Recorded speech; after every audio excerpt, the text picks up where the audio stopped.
Hello guys, అందరికీ నమస్తే. Today special గోంగూర పచ్చడి చేయబోతున్నానండి. ఈ పచ్చడి ఏ విధంగా ప్రిపేర్ చేయాలో చూద్దామా? మరి మీలో ఎంతమందికి ఇష్టమో కామెంట్ బాక్స్లో కామెంట్ చేయండి. నాకైతే చాలా ఇష్టం. ప్రాసెస్ స్టార్ట్ చేద్దామా? దీనికోసం అయితే ఒక గిన్నె మందపాటి గిన్నె పెట్టేసుకొని కొద్దిగా ఆయిల్ యాడ్ చేసుకొని ఒక 10-12 పచ్చిమిర్చి తీసుకొని ఆయిల్లో వేసి మూత పెట్టాలండి. వెమ్మటే, లేకుంటే చిల్లిపోతాయి పచ్చిమిర్చి, ఆయిల్ అనేది మీద పడిపోతుంది. సో మూత పెట్టేసి ఈ విధంగా నేను వీడియోలో చూపిస్తున్నట్టు చేసేసేయండి. ఒక్కసారి అయితే కలిపేసుకొని చూడండి, ఈ విధంగా ఫ్రై చేసుకోండి. మిర్చి అయితే ఫ్రై అయిపోయాయి. మిక్సీ జార్లోకి టర్న్ చేసుకుందాం. అదే బౌల్లో ఇంకొద్దిగా ఆయిల్ వేసేసుకొని నేను ఒక పెద్ద సైజు గోంగూర కట్టను తీసుకొని ఆకులన్నీ వేరి పెట్టుకున్నానండి, పుల్లలు లేకుండా. దాన్ని గిన్నెలోకి టర్న్ చేసుకుందాం. మొత్తం ఆకులన్నిటిని వేసేసుకుందామండి. నీళ్ళన్నీ బాగా పిండేసుకొని మనం గిన్నెలోకి వేసేసుకుందాం. దీన్ని బాగా కలిపేసుకుందామండి.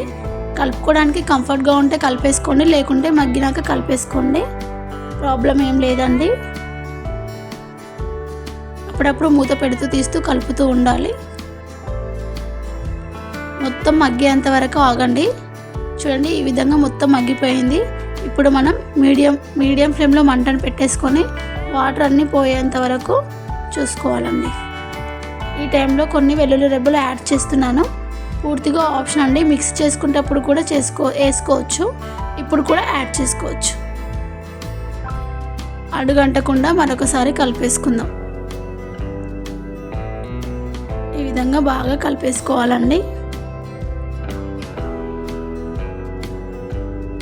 చూడండి, వాటర్ అనేవి తగ్గినాయి. ఆల్మోస్ట్ అయిపోయిందండి.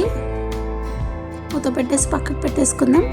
ఇప్పుడు మనం ముందుగా వేయించి పెట్టుకున్న పచ్చిమిర్చి, కొద్దిగా రాళ్ళుప్పు, జీలకర్ర యాడ్ చేసుకొని మిక్సీ చేసుకుందాం. ఈ విధంగా మిక్సీ చేసుకొని పుంటుకూర మిశ్రమాన్ని ఇందులోకి యాడ్ చేసుకుందాం. లైట్గా బ్లెండ్ చేసుకోవాలండి, ఎక్కువగా బ్లెండ్ చేసుకోకూడదు.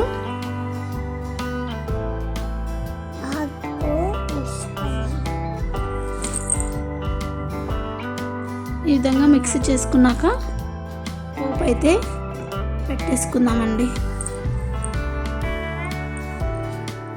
పోపు కోసం ఒక గిన్నె పెట్టి కొద్దిగా ఆయిల్ వేసి కొద్దిగా జీలకర్ర వేసుకున్నానండి. పోపు దినుసులు ఉంటే యాడ్ చేసుకోండి.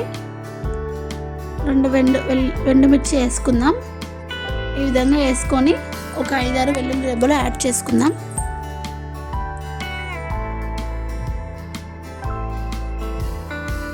కొద్దిగా కరివేపాకు కూడా యాడ్ చేసుకుందామండి. ఇంగువ ఉంటే ఇంగువ కూడా యాడ్ చేసుకోండి. కొద్దిగా పసుపు యాడ్ చేసుకుందాం. ఒకసారి అయితే బాగా కలిపేసుకుందాం. మనం మిక్సీ చేసుకున్న మిశ్రమాన్ని ఇందులోకి వేసేసుకుందాం.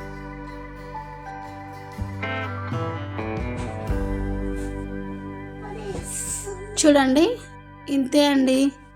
దీనిని ఆనియన్తో సర్వ్ చేసుకుంటే చాలా టేస్టీ అయిన గోంగూర పచ్చడి రెడీ అండి. మీరు కూడా ఇదే విధంగా చేస్తారా, లేకుంటే ఇంకా వేరే టైప్లో చేస్తారో కామెంట్ బాక్స్లో కామెంట్ చేయండి. Thank you for watching.